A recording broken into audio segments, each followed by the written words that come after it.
فرمایا معاشی پریشانی کا علاج آمدنی بڑھانے کے بجائے، معاشی پریشانی کا علاج، معاشی طور پر بڑا پریشان ہے، ہم سمجھتے ہیں اس کا علاج کیا ہے؟ آمدنی کے ذرائع بڑھا لیے جائیں۔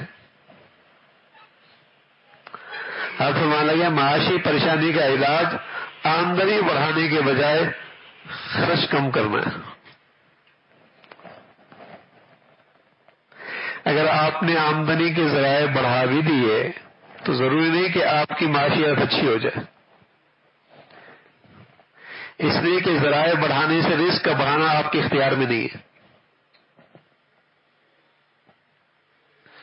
اس لیے کہ ذرائع بڑھانے سے رزق کا بڑھانا آپ کے اختیار میں نہیں ہے۔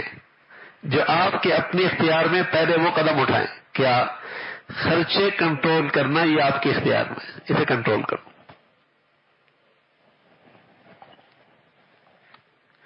اخراجات کنٹرول کرنا، یہ آپ کے اختیار میں، اسے کرو۔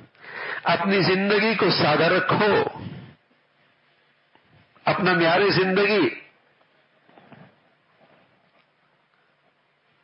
اپنی آمدنی کو سامنے رکھ کے بناؤ تو پریشانی نہیں ہوگی، پریشانی نہیں ہوگی۔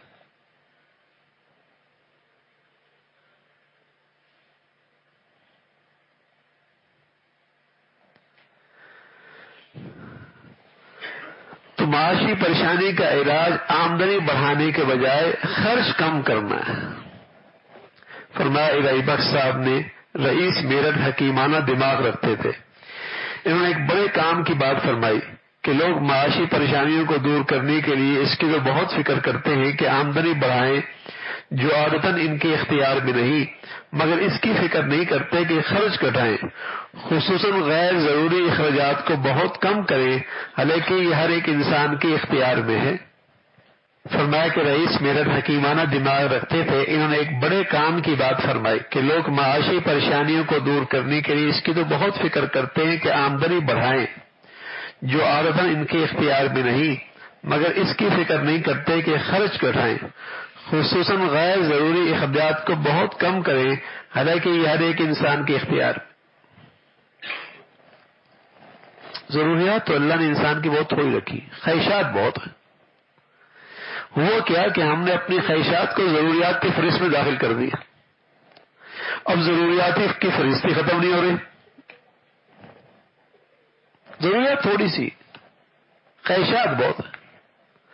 ہم نے خواہشات کو ضروریات کی فہرست میں داخل کر دیا اور اب ضروریات کی فہرست ہی نہیں ختم ہو رہی،